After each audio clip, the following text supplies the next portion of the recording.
राम जी के संग श्री सीता जी सिय राम गुह लखन समेता केवट उतरी दंडवत कीन्हा।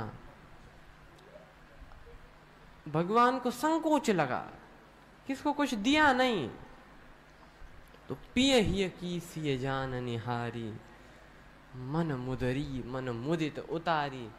और बहुत कीन्ह प्रभु लखन सिय, नहीं कछु केवट ले, विदा कीन करुणायतन, भगति विमल वर दे। विमल भक्ति का वरदान दिया। भगवान श्री भरद्वाज ऋषि के आश्रम में पहुंचे हैं। श्री भरद्वाज जी ने उनसे पूछते हैं कि किस मार्ग पर जाएं।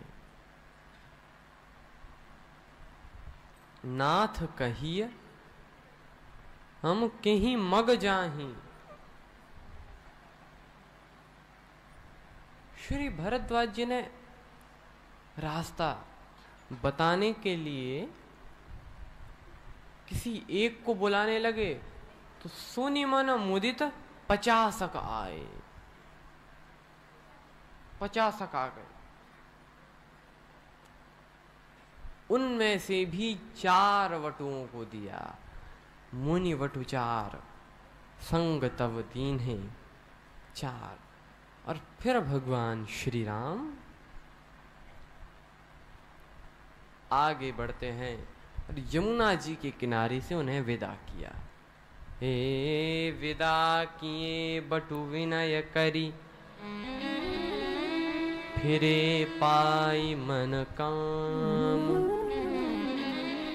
उतरी नहाए जमुन जल, जो शरीर सम श्याम। आगे यमुना जी में स्नान करते हैं, जिनका जल भगवान की देह की ही तरह है, श्याम जल, जो शरीर सम श्याम। भगवान बढ़ते हुए एक गांव में पहुंचे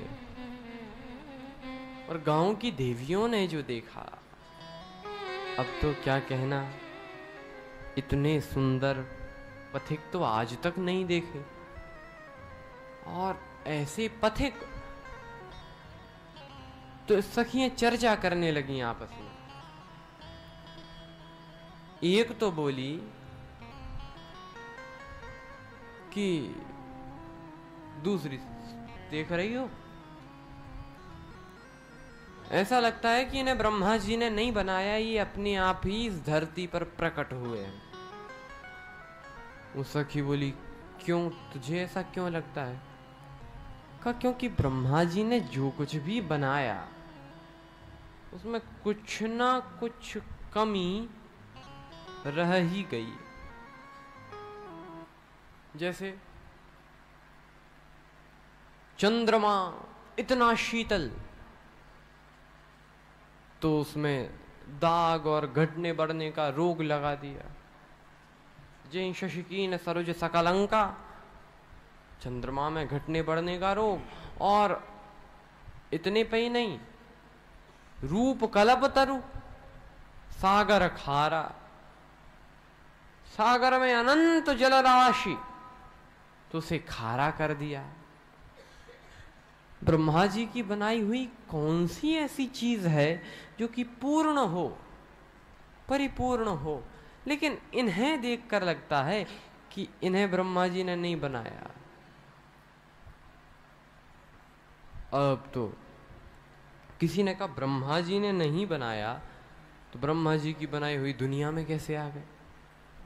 बड़ी सुंदर सुंदर चर्चाएं करती हैं सखियां। राम जी ऐसे ही सारे गांवों को आनंदित करते हुए जाते हैं। उस समय श्री राम जी बुंदेलखंड आदि क्षेत्रों से गुजरे, तो वहां पर जितने गांव, उन सब के मध्य से भगवान गुजरते हुए और सारे गांव गांव को आनंदित कर दिया। गाँव गाँव अस होत आनंदो, गाँव गाँव अस होत आनंदो, गाँव गाँव अस हो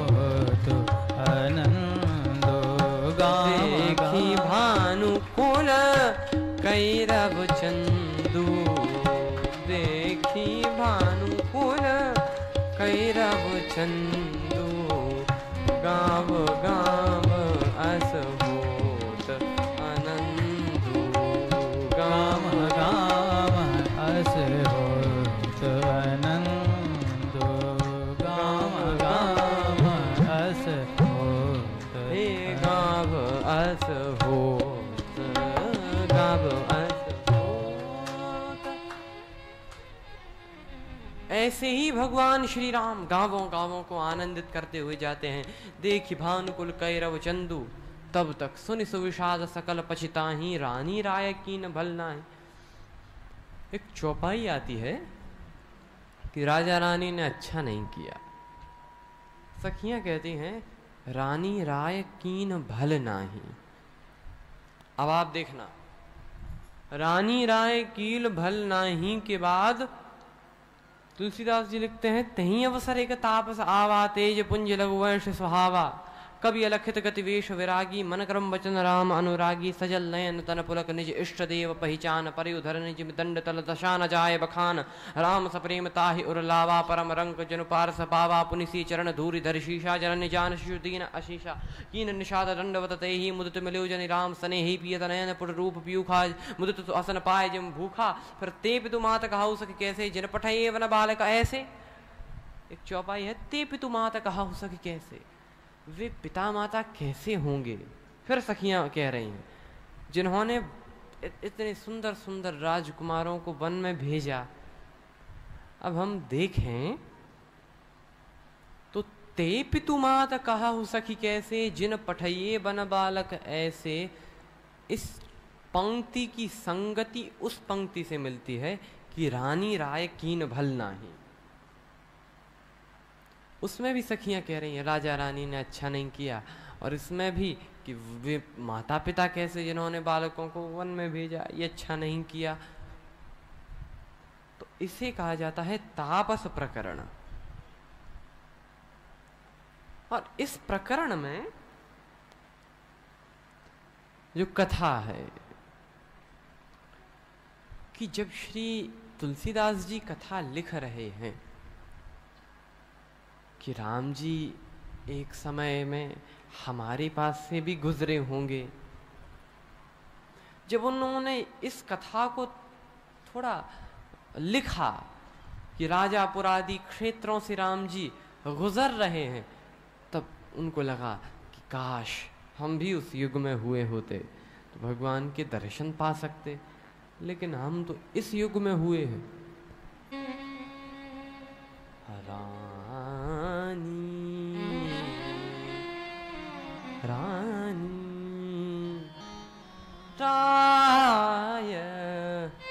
कीन भल नाही। रानी राय कीन भल नाही तहीं अवसर एक तापस आवा तेज पुंज लघु वैश सुहावा कवि अलखित गति वेश विरागी। ये कहा जाता है कवि अलखित। ये जो कही जा रही हैं बातें ये मानो कवि ने लिखी नहीं। गत वेश विरागी, और ये कौन से मानो रामानंदी संप्रदाय के वैरागी हैं। मन क्रम वचन राम अनुरागी।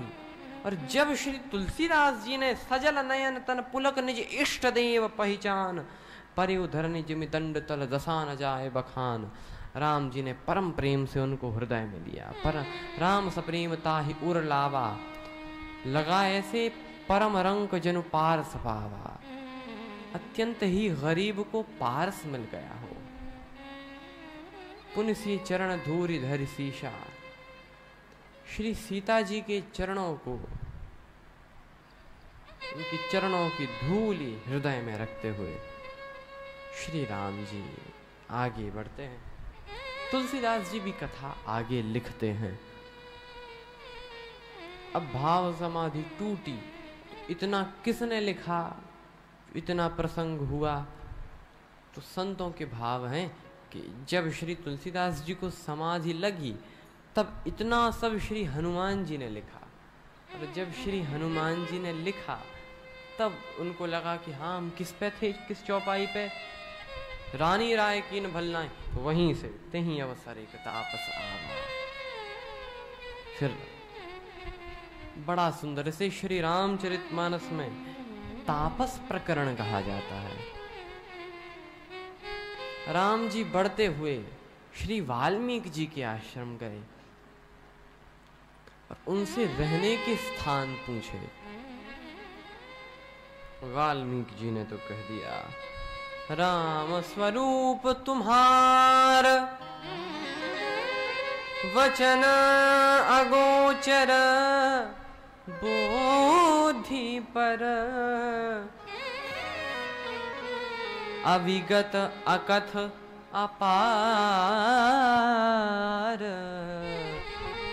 नेति नेति जहि निगम कह। और फिर स्थान बताते हैं, हे प्रभु वे लोचन चातक जिन करी राखे, रहें तरस जलधर अभिलाखे। उनके हृदय में आप निवास करें। ऐसे लोग जिन्होंने कथा सुनना ही नियम बना लिया हो और उनके कान मानो समुद्र के समान कि जितना भरा जाए भरा ही निरंतर हो ही न पूरे, तिनके ही तुम कहु गृह रूरे। उनके हृदय में निवास करें।